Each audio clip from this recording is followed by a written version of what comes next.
So not only is her statement factually incorrect, it sends the wrong message when you're trying to inspire the next generation of basketball players. Not even just basketball players, athletes in general. A little backstory on me. I made the decision to become an equestrian at 18 years old when I had been cut off by my parents, and I worked to support my horse and I bust tables because that's what I was able to do that was what I was qualified to do as a teenager with, no life experience besides sports. And there were many months where my horse ate and I didn't, because that was what was important to me. And that was what I was willing to work for. I'm only telling everybody this to show that whatever you want on this planet, if you want something, you really genuinely will work for it. And that rule of thumb transcends any demographic. I don't care which demographic you pick. It transcends every demographic. So A'ja Wilson is a professional female basketball player. And she has recently gone viral for some comments that she was making in the realm of being a professional athlete and what features, let's say, makes a professional athlete great at what they do. And for reference, I'm going to insert the clip here of what she actually said. Listen to her. No need to listen to me reiterate what she said. Let's hear what she actually said. Us as black women, Paige reminds me a lot of you.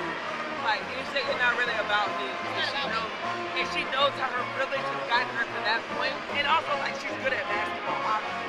But, like, she understands her privilege. It's like what pushes her over the top, in a sense. It reminds me a lot of you. And I mean, that's a compliment. So now that we're all on the same page, as an athlete, I can promise you that when any sport I ever excelled at, any progress I made or didn't make had everything to do with the number of hours I was willing to dedicate to my craft. And to sum this up in a huge cliche, it's that you become an expert after 10,000 hours of practice. So if you were willing to show up for those, let's make this a universal rule for argument's sake.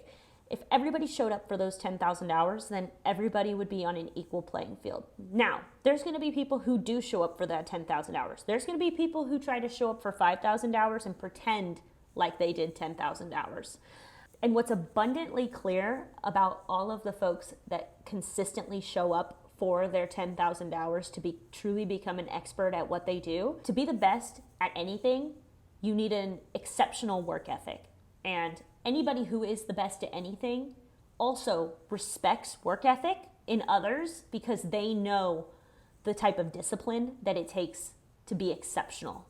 The reason that I was inspired to make this video is because truly working hard in sports is so rewarding, because what it teaches you is that the more effort you put in, the more results you can get on the back end. Like gymnastics, the harder I worked at keeping my legs straight, the better my scores were, because that reflection showed up in competition results.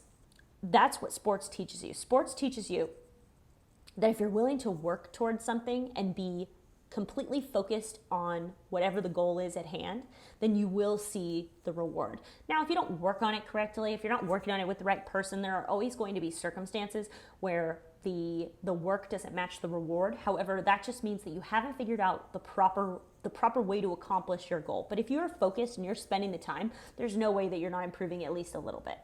And that's why sports are so rewarding, because you actually, when you do something well after working so hard at it, you actually feel really great about yourself. And that's what gets athletes to feel like they can do anything, because they do know that if they put the right time, energy, and focus into something, you will get a result. Now, of course, it's not always going to be success on the first try, but that's why people who have became excellent, because they weren't willing to just try the one time and then give up.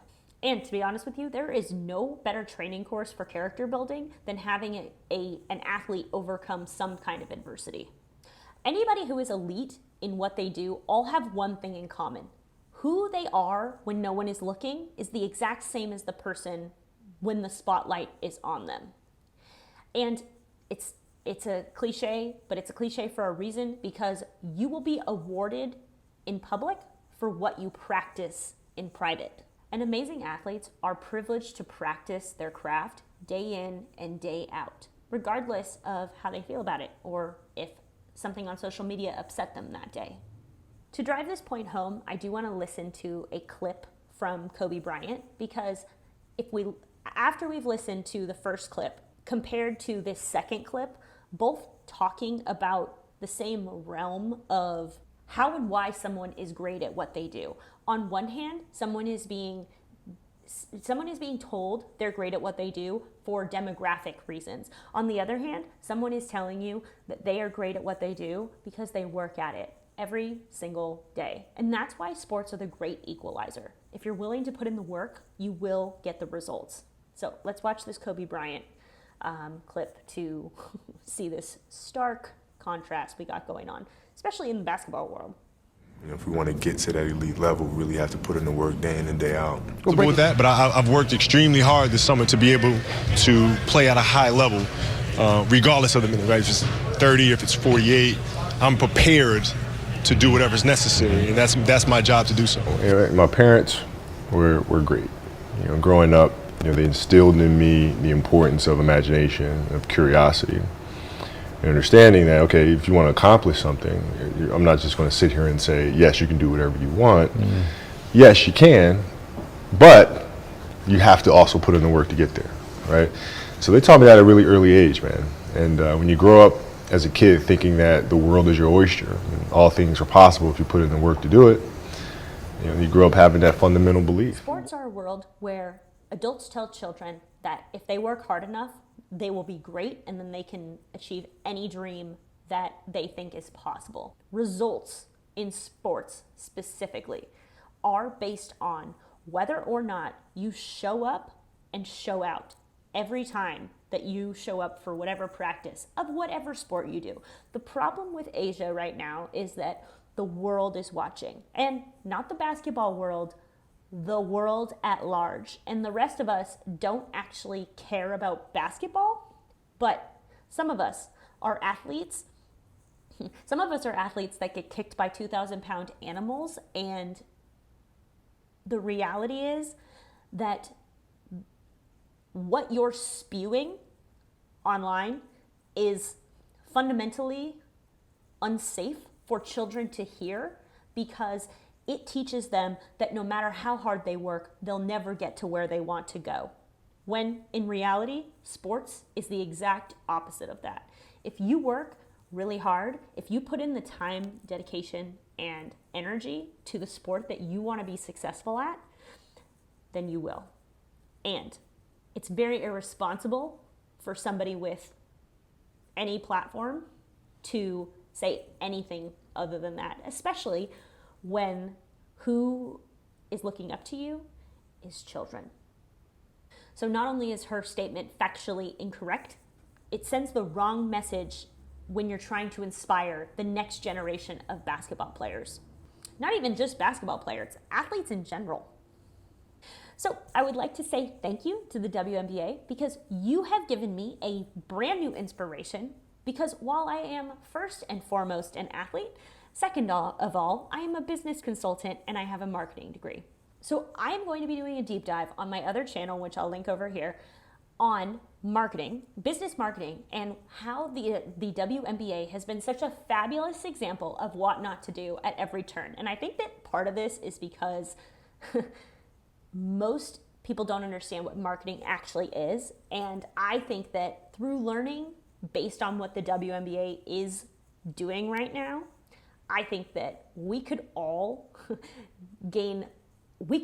level up on our marketing skills simply by studying exactly how the WNBA got this big old spotlight and then somehow managed to turn away everybody that was paying attention. It was actually from the sidelines, from somebody who doesn't actually care whether, I mean, I'm sorry to say this, I'm pro women's sports, but the only person I like watching play basketball is Caitlin Clark. Otherwise, I like hockey, I like gymnastics, I like equestrian, and this is the problem with the WNBA.